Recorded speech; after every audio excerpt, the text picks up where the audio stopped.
Okay, so after a few starts and stops, I was inspired to begin a new project, this time with a more tangible outcome.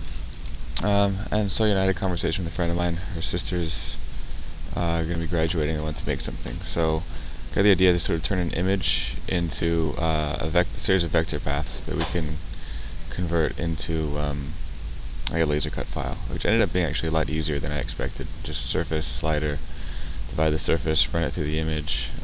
This is the radius of the circle based on the filter that I'm running, which I chose the brightness value.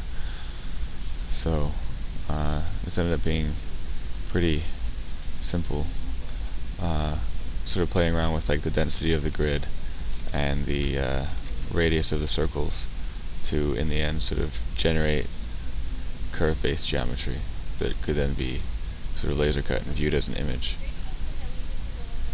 So from there I actually decided to continue that train of thought, and thought, what if we could actually find a way to like model this and like turn these images into something which can be sort of panelized and taken apart, so, and then reassembled.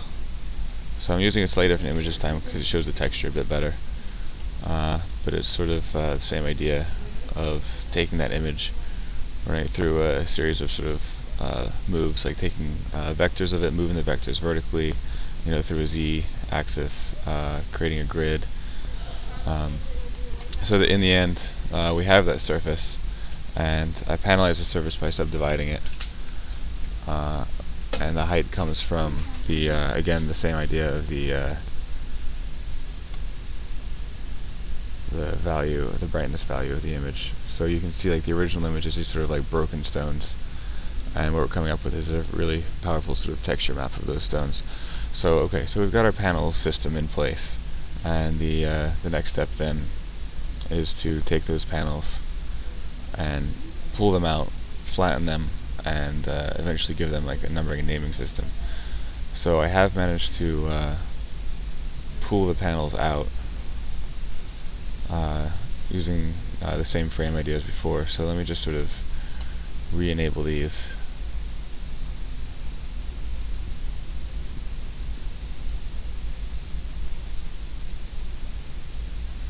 And it runs quite slowly because there's a lot of processing that's going on.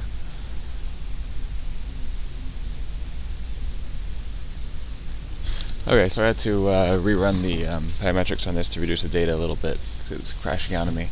But basically what's happening is we're taking this surface and pulling out the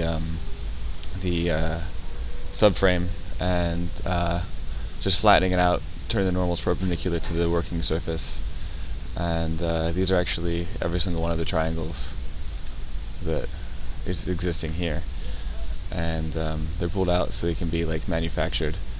The final step is actually to label these pieces so they can be reassembled, and I do actually have that started. We have a we evaluate the surface and add a tag to it, which is going to be the name of each piece that's coming from here. So we're adding a panel A, and that would pull in, but like every time I run this it crashes my computer.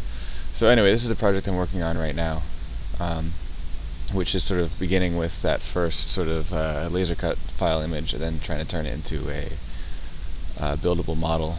And if there's time, the final step would be to sort of insert fold pieces into each of these triangles so they can be just sort of folded into each other without any glue needed.